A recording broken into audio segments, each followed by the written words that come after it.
Hello all welcome back to ఒక అడుగు ముందుకి. ప్రతి సంవత్సరం మన జీవితానికి ఒక కొత్త పేజీ లాంటిది కదా. పాత ఏడాదిలో జరిగిన తప్పులు, బాధలు, నేర్చుకున్న పాఠాలు అన్నీ వెనక పెట్టి కొత్త ఆశలతో ముందుకు వెళ్ళే అవకాశం ఈ న్యూ ఇయర్. కానీ నిజంగా మనం మారుతున్నామా? లేదా మళ్ళీ అదే రెజల్యూషన్స్, అదే ఎక్స్‌క్యూజెస్, అదే లైఫ్?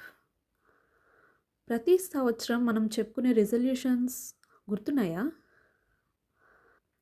ఈ ఇయర్ హెల్తీగా తింటా, వెయిట్ లాస్ అవుతా, ఆర్ ఎల్స్ వెయిట్ గెయిన్ అవుతా, మనీ సేవ్ చేస్తా, నా డ్రీమ్స్ ఫాలో అవుతా, ఒక మంచి హౌస్ కట్టించాలి. ఇలా చాలా డ్రీమ్స్ ఉంటాయి మనందరికీ. చాలా రిజల్యూషన్స్ ఉంటాయి. కానీ జనవరి అయిపోయేసరికి మన రెజల్యూషన్స్ కూడా క్యాలెండర్లో పేజీల మాదిరిగానే మాయమైపోతాయి. అది మన తప్పు కాదు, మన అప్రోచ్ తప్పు.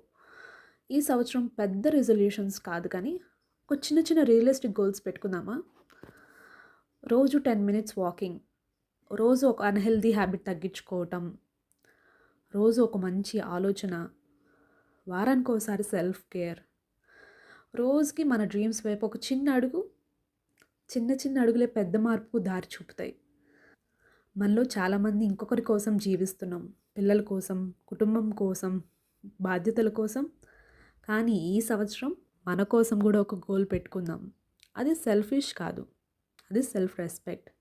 ఈ న్యూ ఇయర్ మీకు పర్ఫెక్షన్ అవసరం లేదు. కన్సిస్టెన్సీ చాలు. పడిపోతే లేచే ధైర్యం చాలు. స్లో అయినా పర్వాలేదు, స్టాప్ కాకుండా ముందుకు సాగితే చాలు. ఈ సంవత్సరం మన లైఫ్లో ఒక అడుగు ముందుకు వేసేద్దాం. మీ న్యూ ఇయర్ గోల్స్ ఏంటి? కామెంట్స్లో షేర్ చేయండి. ఈ వీడియో మీకు నచ్చితే లైక్ చేయండి. ఇలాంటి మోటివేషనల్ కంటెంట్ కోసం సబ్స్క్రైబ్ చేయడం మర్చిపోకండి. Happy new year. Let's grow one step at a time.